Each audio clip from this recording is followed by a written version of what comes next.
Hello, guys. Here I am again for yet another reading from my book, Two. It's currently for sale at Amazon.com. If you like a good thriller, I promise you're gonna like this one. It's the plots have many twists and turns. It keeps you into the story. Even the best experienced readings, mystery readings won't guess the ending. I promise you that. You have a nice surprise. And if you can't put up with my accent no more, go and get it and read it yourself, because I promise you're going to have a much better time than this. Anyway, I'm going to still try to do this. I'm going to still fight and try to get this book out there because I really, really think it deserves a chance. Okay, so let's go. He leaned over to get a CD in the glove compartment and saw her at the top of the stairs, closing the gate. She was stunning. He got out of the car to meet her. The two of them gazed at each other for a while. He was wearing a cool jeans, a caramel leather moccasin, and a black shirt with tiny pink stripes that was made of stretched fabric that really brought out his figure. He looked modern, urban, very different from what Catherine was used to seeing at work. And for the first time, she didn't see Robert, her partner, but a new Robert, an interesting guy. He was a tall man with strong arms, but not too muscular. Robert's father was an Italian, and his foreign background really did show on his features. He had a strong jawline, and the not perfectly done shaving contrasted beautifully with his fine nose and his honey-hued eyes, framed by his long dark lashes. His dark brown hair also went along very well with his tanned skin. Robert bowed down and opened the car door playfully. "Please, madam," he said, as he gently indicated the car seat. She filled the air with a delicious fragrance, and he couldn't help it but close his eyes and inhale deeply when he entered the car. He looked aside and saw her looking at him, amused by his reaction. He had, embarrassed. Neither of them said a word. Awkward moment, but a great start. Way to go, weirdo, he apprehended himself. He was nervous and tried to focus on driving. The last thing he wanted was for her to realize how much that they meant to him. In the shower earlier, he had decided to wait for her to give some sign that this wasn't about two colleagues hanging out. He was trying to keep his expectations low. Maybe discouraged by the fact that those who tried to hit her in the department had been brutally shot down. He wasn't willing to put himself through the same predicament. His reputation was at stake. After all, he was utterly respected by the guys at work, to the point of being known as the stud, who had never been turned down. He had decided then he would be careful. That thought simply faded away as he glanced aside and saw her sitting on the passenger seat in her black dress and high heels. "Oh, fuck it," he thought. "Man, you look beautiful tonight." "Thanks, so do you. I'm actually a little surprised." "Meaning?" he asked, kind of afraid of the answer. "I didn't expect you to know how to dress up. I have never taken you for a metrosexual or anything. I'm picturing your bathroom right now packed with fashion magazines." "Hey, do I have to be gay then to know how to match jeans and a shirt?" "I didn't say gay. You didn't say macho either." "True, but then again, most machos I've met would mistake putting the jeans and a shirt together for rocket science." "So those fashion magazines that Paolo got me really paid off," he thought with a pleased smile on his face, thanking his sister mentally. Now here's a proper compliment. I could have never imagined there was a woman this sexy underneath those worn-out jeans and t-shirts. She didn't say a word, but thought it was weird to hear that from him. He was for sure talking to a woman and not his partner. He kind of liked it. She kind of liked it, the way he took the control out of her hands. for a moment. Anyway, she wasn't quite sure how to react, so she just sat there. He looked at her, not too worried about her silence because he knew how negatively she reacted to compliments, but he continued. Or the shy. Yeah, thanks. Where are we going? How do you feel about Italian food? She asked, joking about his descent. That too. He laughed, understanding it immediately. I love it. Perfect. I have reservations for a restaurant not too far away. You got a reservation in 1 hour? I know the head waitress there. You know what a head waitress is? Who are you and what have you done to my partner? Now things are starting to make sense. Now I see how he got all those girls at the department drooling over him. There's a totally different Robert in the outside world, she thought. The restaurant was a pleasant surprise. It was fancy enough to make her feel special, yet cozy and welcoming. The head waitress took them to a nice corner table. Right. So I guess this is a date after all. He brought me to a nice place and I got a table where we can get some privacy. I've got to admit, he really pays attention to details, she thought. They ordered food and wine, ate, told jokes, drank, talked, laughed. After drinking some more, their dessert. They finally ordered their dessert. So tell me, why did you decide to become a policeman? Robert asked. Woman policeman, she corrected him. They both laughed. I don't know. I guess I got seduced by the whole concept of helping justice get served. Right. What about you? To get girls. I was told they love men in uniform. Ass, she said, and then they both laughed again. The food was really delicious, she said. Delicious, he repeated the same word but giving it a whole new meaning by the way he stared at her as he said it. She didn't look away. She didn't manage to. Her eyes were glued to his as if the candlelight between them had hypnotized her. The waiter stopped by the table. How was dinner? Great, she answered immediately as if the waiter had snapped his fingers to release her from his spell. May I help you with anything else? A coffee, perhaps? No coffee for me, thanks. Bring back the moment you just stole from me and we will be all set, Robert thought to himself. Just a check, Robert said, obviously annoyed with the interruption.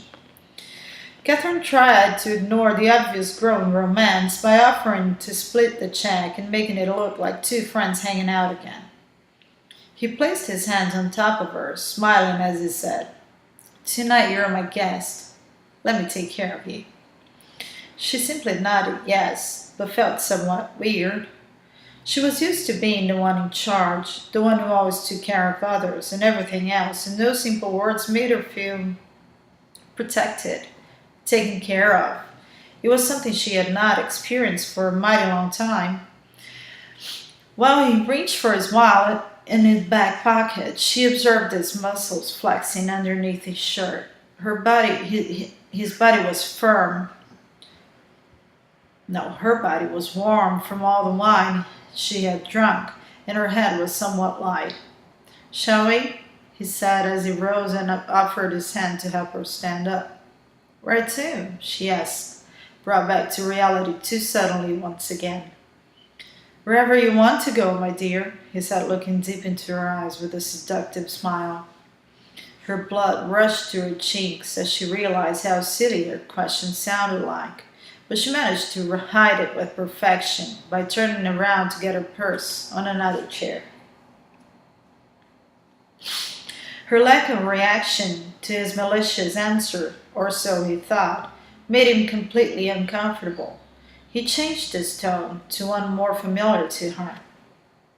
If you feel like we could go to a club or something, since we never go out, we could stretch this one time a little more than just dinner time.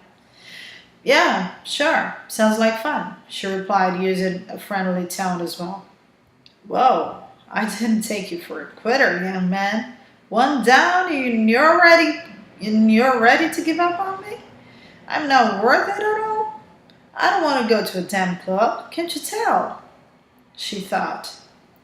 They got into the car. Catherine was a little dizzy and threw herself on the seat, leaving her legs partly open. Robert did his best not to stare at them. He had probably drunk a little more than he should have, too. He wanted to end that night as soon as possible just because he wasn't sure how much more he could resist. He pictured himself trying to kiss her and getting slapped for it, and that helped him focus back on the road. What else do I have to do here? Throw myself over you? Could the road be more interesting than me? She wondered. They stopped at a red light. She looked aside. He looked aside and saw her, with her head leaning back, eyes closed. When the car stopped, she felt the weight of his look upon her, and then she started stretching up and rubbing her thighs together, a very slow, sexy movement.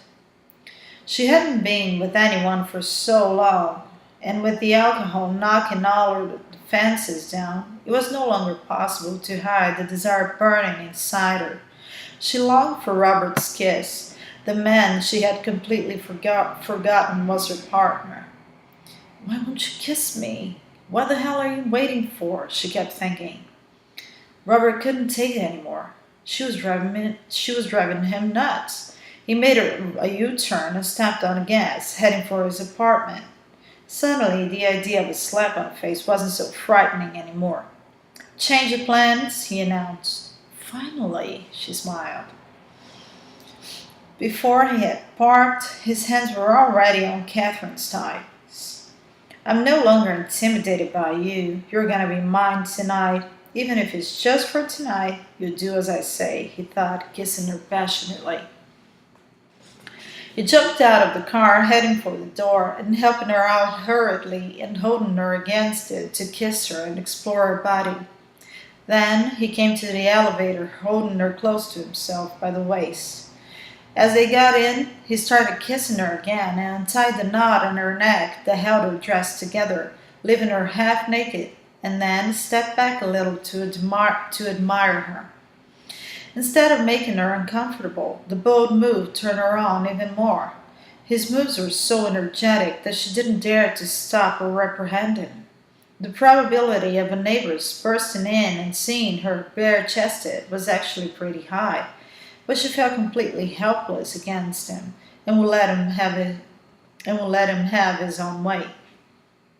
He opened the apartment door as she tried to cover up the best she could, but as soon as he pulled her in, he unzipped the dress, letting it slip down, finally revealing her whole figure before he had a chance to close the door.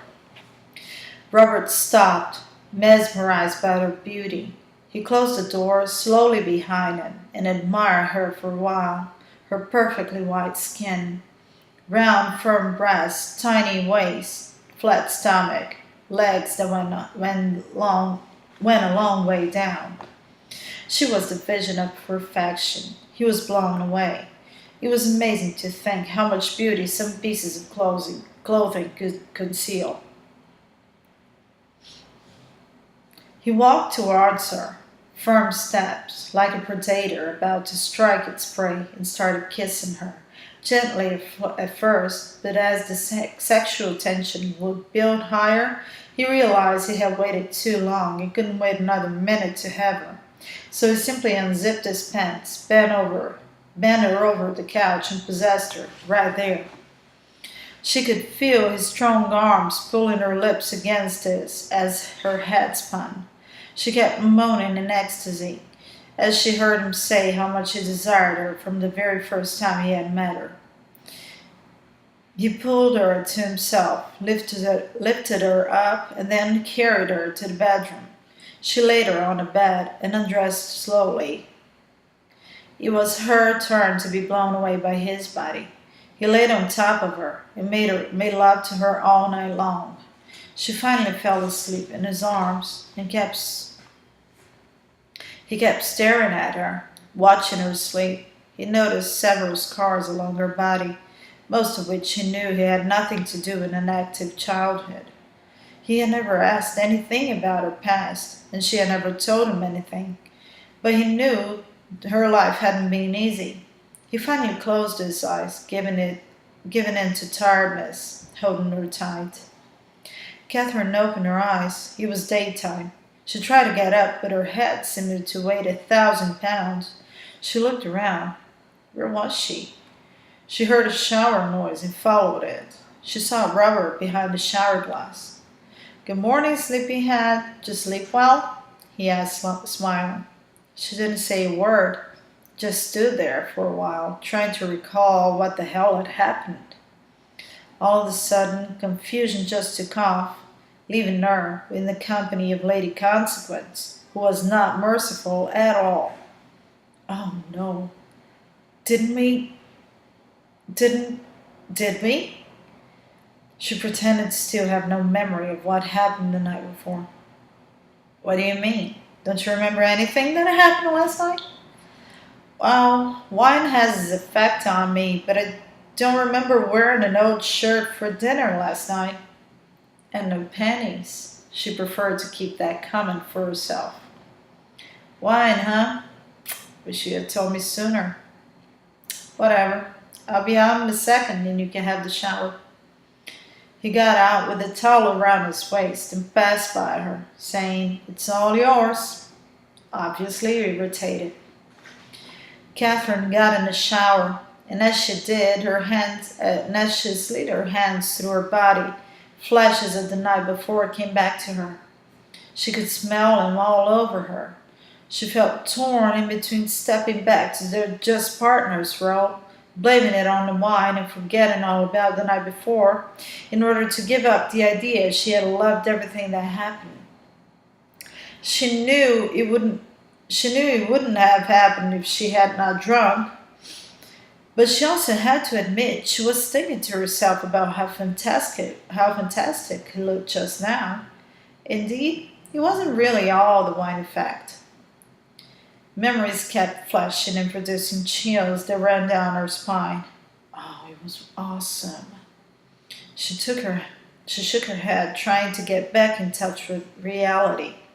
The idea of a relationship between them was appalling.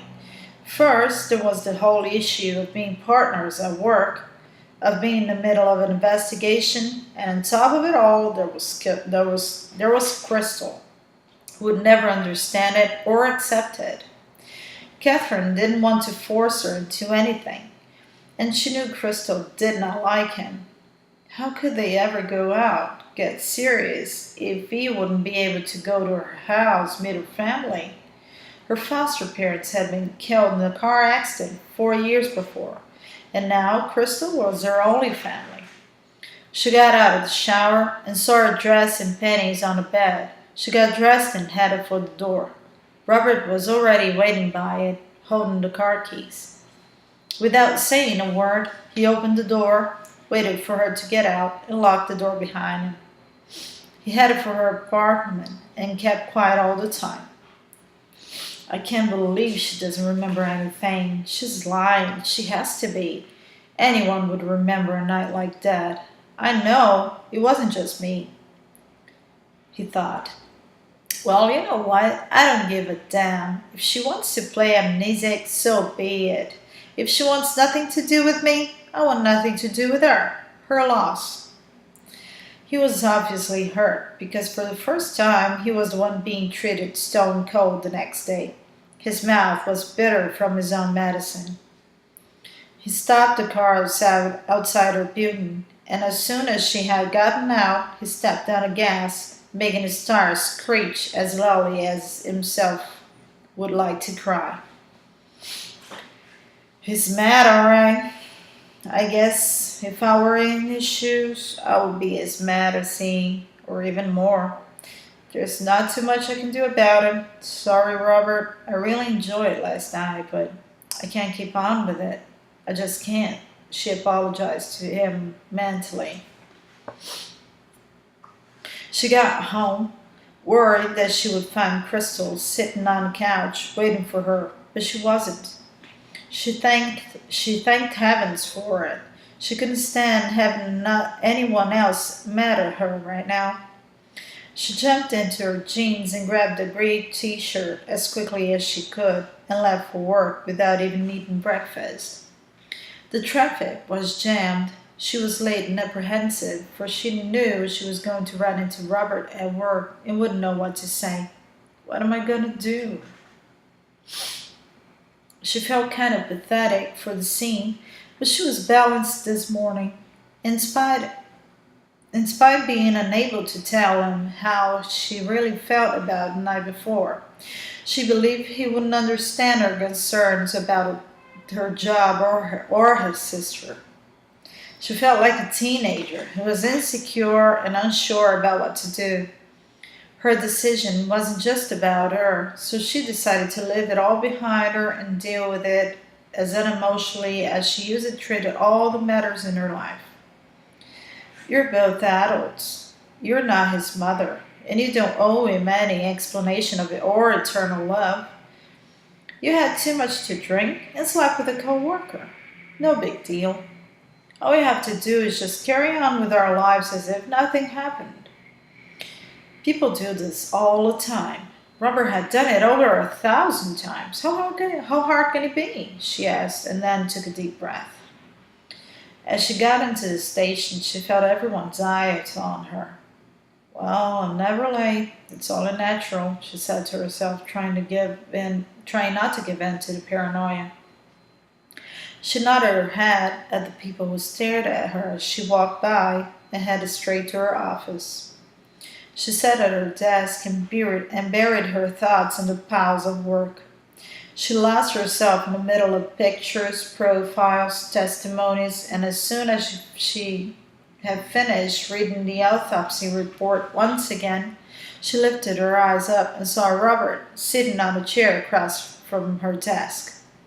Good morning. Did you sleep well? I did, thank you, she answered, not willing to play his game. Okay, got it. You're in charge again, he thought. He quickly realized that thing wasn't going anywhere, for she wasn't going to talk about what happened between them. And although he couldn't think about anything else all morning, their date didn't seem to have affected her as much, for she was so immersed in her work that she didn't even notice he was sitting right in front of her. Did we miss anything?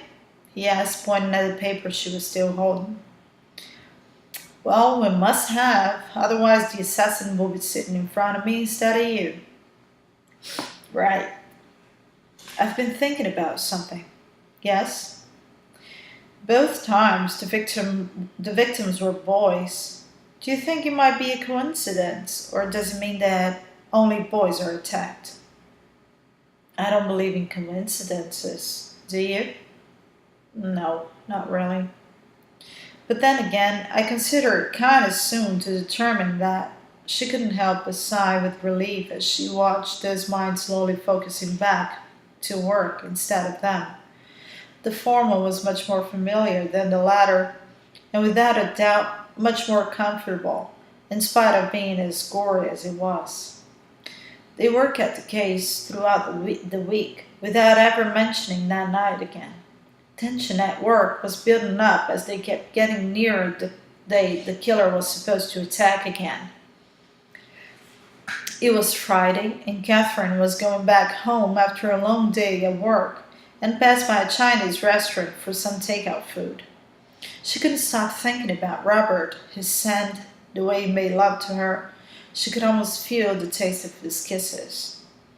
She thought ignoring what had happened between them would make it go away, simply disappear. But what was happening was the exact opposite of it. She thought about it to the point it was beginning to affect her efficiency at work. Her logical thinking. She had to get that feeling out of her chest, confess it, for keeping it a secret was eating her alive. Although she had no idea how Crystal would react to her opening to her, she had no one else to talk about it, and then decided to take her chance. As she opened the door, she saw Crystal sitting in the dining table, as if she had read her thoughts. "Hello, stranger," the investigator smiled at the girl. "Where have you been?" The twin just smiled back to her.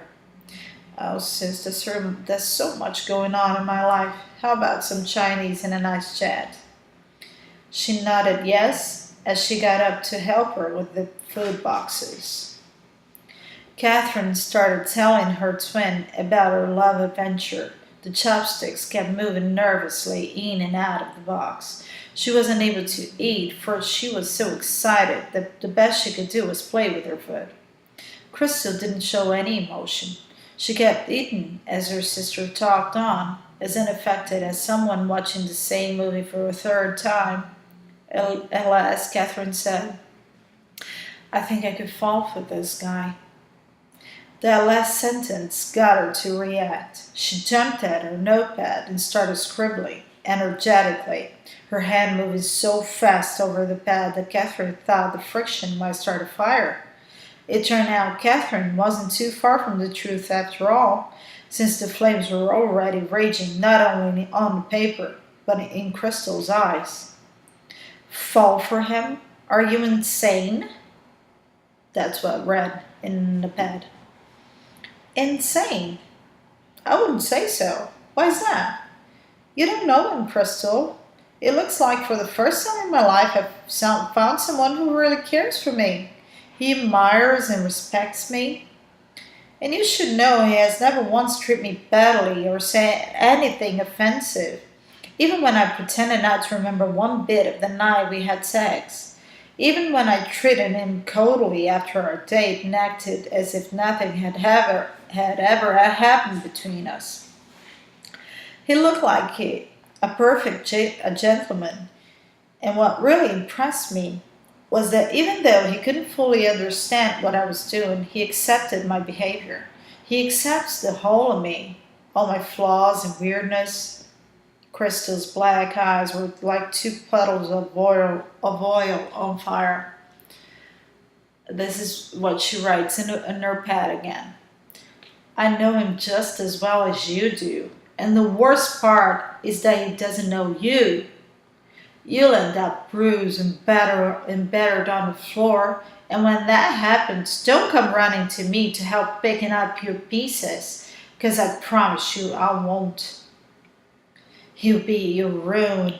In your moment of need, he'll turn his back on you. All men do. He will abandon you, and when you needed them most, just like Dad did. And you see how understanding he really is." She got up, threw her pad on the floor, and marched to her room, slamming the door behind her. "He's nothing like Dad, Crystal. He's not a quitter, and he certainly wouldn't desert me," Catherine screamed from the living room. She sat there alone for a while, astonished by her sister's explosive reaction, but less annoyed now that she had dared to pull her fears out of the shadowy corners of her mind, to put them into words, making them real. The words scribbled on the pad, thrown on the floor, somehow looked more like a prophecy than a remote possibility now. What the hell? The worst part of Crystal's words were the ones that stated that he doesn't know me. We've been partners for 2 years now. He knows me better than she does. And what about knowing him just as well as I do? Did she mean I don't know him at all? Wrong again. I don't need more than 10 minutes to get people figured out. This is my job, and I'm good at it.